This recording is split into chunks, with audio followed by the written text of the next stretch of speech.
Hello friends, welcome to বাঙালির ভুরিভোজ।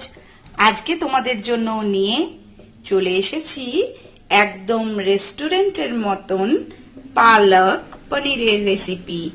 খুব easy আর খুব টেস্টি খেতে। এই শীতকালে কচি কচি পালক শাক দিয়ে এই রকম পালক পনিরের রেসিপি কিন্তু দারুণ জমে যাবে ডিনারে, রুটি, পরোটা, পোলাও, যে কোনো কিছুর সাথেই। তাহলে চলো এটা আমরা বানাতে শিখে নিই। পালং পনির বানানোর জন্য এখানে কচি কচি পালং শাক নিয়ে নিয়েছি আর শাকগুলোকে খুব ভালো করে ধুয়ে নিয়েছি।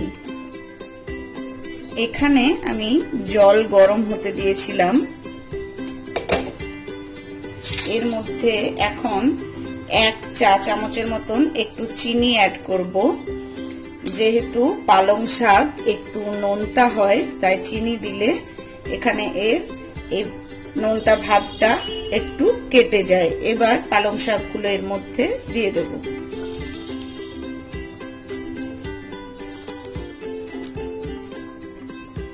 এটাকে 2-3 মিনিট একটু এই গরম জলের মধ্যে এইভাবে ছেড়ে রেখে দেব।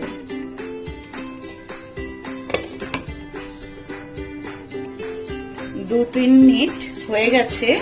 এবার পালং শাকটাকে আমরা জল থেকে তুলে নেব। এখানে একটা জায়গার মধ্যে ফ্রিজের ঠান্ডা জল আর কিছু আইসক্রিম নিয়ে নিয়েছি। এর মধ্যে এবার এই পালং শাকগুলো দিয়ে দেব। এতে পালং শাকের গাঢ় সবুজ রংটা কিন্তু একই থাকে। পালং শাকটাকে পুরো ঠান্ডা করে নিতে হবে। এখন আমরা পালং শাকটার একটা পেস্ট বানাবো। এই জন্য এরকম একটা মিক্সারের বোল নিয়ে নিয়েছি আর এর মধ্যে অ্যাড করে দিচ্ছি পালং শাকগুলো। দিয়ে দিচ্ছি 2টো কাঁচা লঙ্কা আর সামান্য ধনেপাতা। এবার এগুলোকে দিয়ে মিক্সারে একটা পেস্ট বানাবো। পেস্ট রেডি করে নিয়েছি। এবার আমরা মেন রান্নায় চলে যাব। এখানে 2 চামচের মতন সাদা তেল গরম করে নিয়েছি। এবার এর মধ্যে একটা তেজপাতা আর গোটা গরম মশলা ফোড়ন দিয়ে দেবো। ফোড়নগুলোকে একটু তেলের মধ্যে নাড়াচাড়া করে নেব। দিয়ে দেবো ছোট চামচের 1 চামচ একটু গোটা জিরে।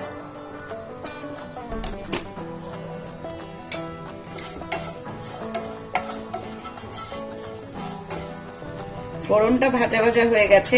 এখন এর মধ্যে পেঁয়াজ কুচি অ্যাড করব। 2টো মিডিয়াম সাইজের পেঁয়াজ এখানে কুচি করে নিয়েছিলাম। পেঁয়াজটাকে খুব সুন্দর গোল্ডেন ব্রাউন করে ভেজে নেব। পেঁয়াজটা গোল্ডেন করে ভেজে নিয়েছি। এখন এর মধ্যে অ্যাড করব 1 চামচ আদা রসুনের পেস্ট।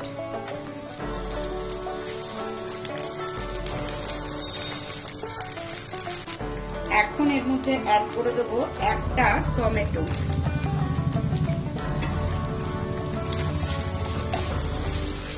টমেটোটাকেও একদম নরম হওয়ার জন্য এর মধ্যে অ্যাড করব খুব সামান্য একটু নুন।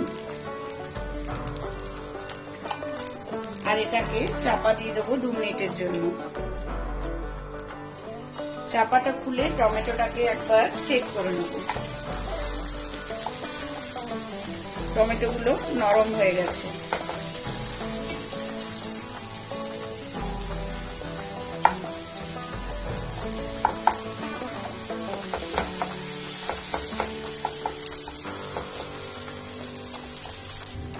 এখন এর মধ্যে অ্যাড করে দেব 1 চামচ জিরে গুঁড়ো,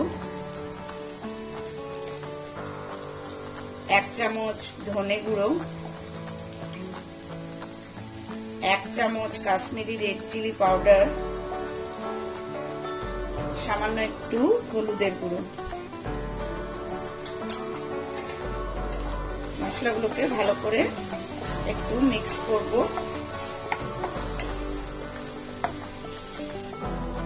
খুব সামান্য একটু জল দেব যাতে মশলাগুলো পুড়ে না যায়।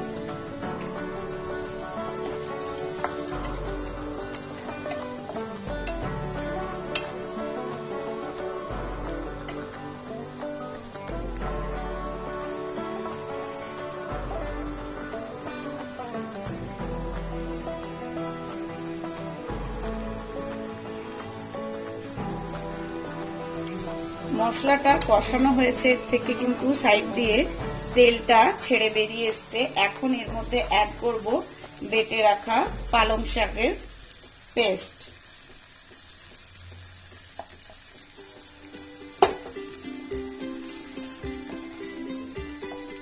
এবার মশলার সাথে সুন্দর করে এই পেস্টটাকে মিক্স করে দেবো। এখানে মশলার বাটিটা ধুয়ে সামান্য জল অ্যাড করব।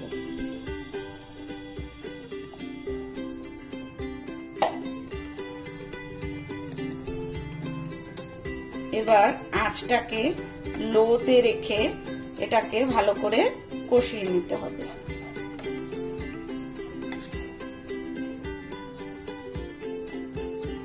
এখন এই কষতে কষতে এর মধ্যে অ্যাড করব পরিমাণ মতন নুন আর খুব সামান্য একটু চিনি।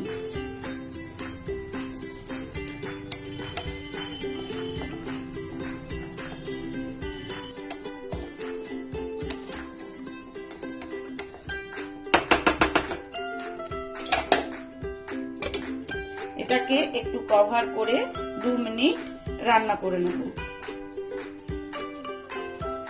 2 মিনিট হয়ে গেছে আর পালং শাকের গ্রেভিটা ফুটে উঠেছে।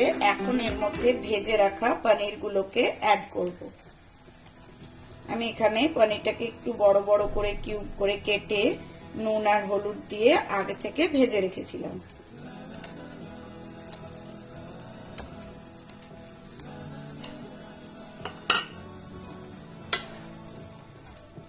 পনিরটাকে গ্রেভির সাথে ভালো করে মিক্স করে দেব।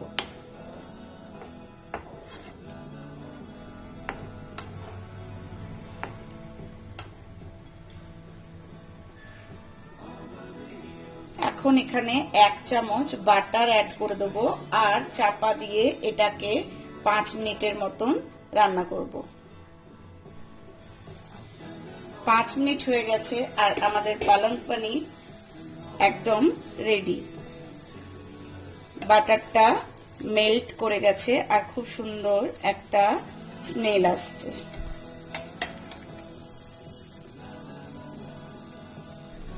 এখন ওপর থেকে একটু রোস্টেড কসুরি মেথি ছড়িয়ে দেব।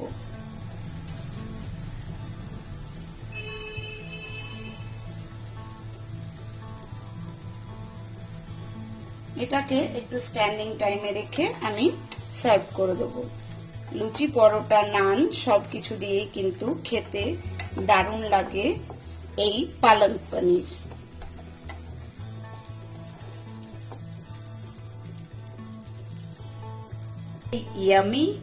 আজকের এই ইয়ামি রেসিপি তোমাদের পছন্দ হলে রেসিপিটাকে লাইক শেয়ার করে দিও আর চ্যানেলটাকে যারা নতুন দেখছো সাবস্ক্রাইব করে অবশ্যই আমার পাশে থেকো।